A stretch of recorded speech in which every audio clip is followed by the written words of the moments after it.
इस कार्यक्रम के प्रायोजक हैं अल्बर्टोस रेस्टोरेंट। नए साल की पार्टी के लिए तैयार। हमारा पता है कॉलेज चौराहा, डीपी टावर, रीवा। नमस्कार, विंध्य भारत में आपका स्वागत है। मैं हूं आपके साथ दीप्ति। ये शुरुआत करते हैं खास खबर के साथ। नए साल में विधानसभा का स्वरूप बदलने का प्रयास होगा। मेरी इच्छा है विधानसभा को पेपरलेस कर दिया जाए, जिससे जनता के हित से ज्यादा सवाल विधानसभा पटल पर रखे जा सके। मध्य प्रदेश विधानसभा के अध्यक्ष गिरीश गौतम ने विंध्य भारत से बातचीत करते हुए कहा।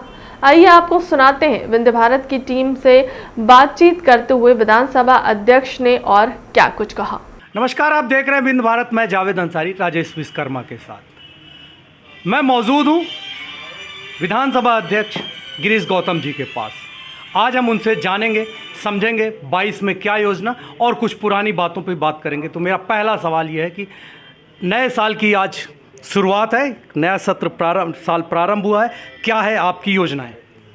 एक तो सबसे पहले मैं पूरे मध्य प्रदेश के तमाम सारे निवासियों को नए साल की शुभकामना देता हूं और उनसे एक अपील और आग्रह करना चाहता हूं। हमारे सामने तीसरी फेज़ का संकट आकर के खड़ा हुआ है। अदृश्य दुश्मन हमारा, जिसे कोविड-19 के रूप में जानते हैं, जिसे डेल्टा वेरिएंट के रूप में जानते हैं, जिसे अभी हम नया नाम ओमिक्रॉन के रूप में जानते हैं, इसका खतरा हमारे सामने आकर के खड़ा हो गया है।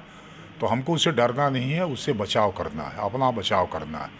बचाव के जो तरीके सरकार जो गाइडलाइंस तय करती है उसका पालन पूरी तरह से करना है। अभी सबसे बड़ी खुशी की बात है कि जैसे ही 15 से 18 साल बच्चों का वैक्सीनेशन आया, मध्य प्रदेश ने पहला स्थान प्राप्त किया।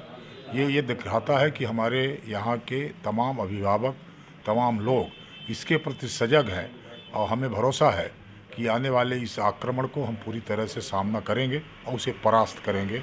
आप सबसे आग्रह अपील यही करता हूँ, आइए इस लड़ाई में सब साथ मिलकर के लड़ें, जिसको इसको ख़त्म कर सकें। इस लड़ाई में सब साथ मिलकर चलें। 22 की योजना आपके क्षेत्र के लिए, पहले तो क्षेत्र की बात, फिर पूरे प्रदेश की। अभी मैं अपने देवतला विधानसभा क्षेत्र के भीतर माननीय मुख्यमंत्री जी को 31 दिसंबर को लेकर के आया था साइकिल यात्रा के समापन अवसर पर, और उसमें कई मांगों को रखा था। जो एक हमारा प्लान है कि 22 में हमारे लिए सुविधा प्राप्त हो। देवतला को नगर पंचायत बनाना, देवतला को तहसील बनाना, नए पुलिस चौकी खोलना, सीएम राइजिंग स्कूल खोलना, इस तरह से 9 मांगों की घोषणा माननीय मुख्यमंत्री जी ने की थी। तो मेरा सबसे बड़ा प्लान यही है कि हम उसको पूरा कार्यान्वित करें।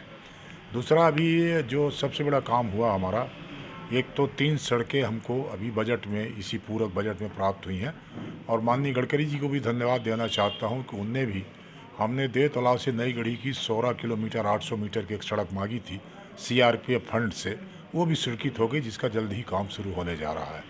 इस तरह से इन योजनाओं को ज़्यादा से ज़्यादा लोगों को विकास के इंफ्रास्ट्रक्चर खड़ा कर सके, वहाँ लोगों को विकास की तरफ मोड़ सके, उनको सुविधाएं दे सके और लोक कल्याण के काम हो सके।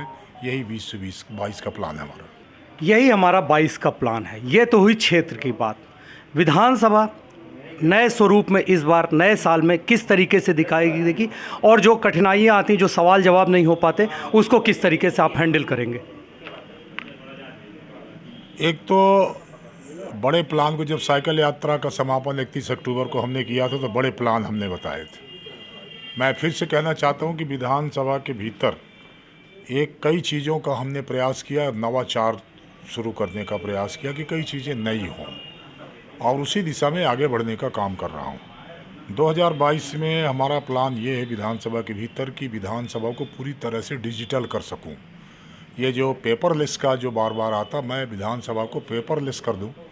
हर विधायक के टेबल के सामने कंप्यूटर रखा हो, लैपटॉप रखा हो, तो जो वो प्रश्न पन्ने पलट करके पूछता है, वो उसमें हाथ दबावे अपने लैपटॉप में, उसका प्रश्न उसके सामने आवे, पूरक प्रश्न उसके सामने आवे। एक तो ये करने जा रहा हूँ। दूसरा, भी एक सलाह के रूप में विधायकों को मैंने कहा है कि जो प्रश्नकाल होता है उसमें वो जो पूरक प्रश्न पूछते हैं उसमें बहुत समय लगता है, उसका थोड़ा सा मैंने प्रयास किया, और उस प्रयास का परिणाम निकला कि उस दिन मैं 16 प्रश्नों को ले सका, जबकि 8-10 से ज़्यादा पार नहीं होते। उसके कारण ये थे कि विधायक अपने प्रश्न को जो लिखा हो पहले उसको पढ़ता है, फिर उत्तर को पढ़ता है, फिर ये कहता है कि इस उत्तर से मैं संतुष्ट नहीं हूँ, तब वो पूरक पूछता। मैंने उसमें पूरी तरह से सलाह देकर कि ये कहा कि इस तरह के प्रश्न आपको नहीं पूछना, आपको केवल सप्लीमेंट जो आपका पूरा प्रश्न उसको पूछिए, क्योंकि प्रश्न केवल आप देखते हुए उत्तर पुस्तिका जो बच्चे देते हैं तो उत्तरों की श्रृंखला होती है, कापियाँ भरी जाती हैं और प्रश्न तो एक लाइन का होता है। एक लाइन का प्रश्न पूछो, प्रश्न में बहस थोड़ी लिखी रहती है, प्रश्न तो सीधा प्रश्न होता है और उत्तर उसमें उत्तर में बहस लिखी रहती है। अब इसको सख्ती से लागू करने का प्रयास करूँगा और मेरा प्रयास ये है कि इस 2022 में सबसे बड़ी सफलता विधानसभा के भीतर हो कि प्रश्नों को 25 तक ले जाने का काम करूं, पूरा 25 तक पूछे जा सके और उसका तरीका यही है कि सारे विधायक उसमें सहायता करें। मैं अपनी ओर से प्रशासनिक स्तर पर जो विधानसभा की प्रशासनिक स्तर के काम होते हैं उसके आधार पर उनको सीधे पॉइंटेड क्वेश्चन पूछने के लिए बाध्य कर सकूं, यही मेरा प्लान है। यही मेरा प्लान है। इस बार विधानसभा में डिजिटल पेपरलेस बनाने का मेरी योजना है। अगर ये योजना कामयाब हो गई तो ज़्यादा से ज़्यादा सवाल हम ले सकेंगे, जनता का ज़्यादा भला होगा। कुछ इस तरीके से कहना था विधानसभा अध्यक्ष गिरीश गौतम जी का। 22 के लिए उनकी सबसे बड़ी योजना यही है। फिलहाल के लिए अब तक की खबरों में इतना ही। देश दुनिया की तमाम बड़ी खबरों के लिए बने रहे हमारे चैनल के साथ। नमस्कार। इस कार्यक्रम के प्रायोजक हैं अल्बर्ट्रूस रेस्टोरेंट, नए साल की पार्टी के लिए तैयार। हमारा पता है कॉलेज चौराहा, डीपी टावर, रीवा।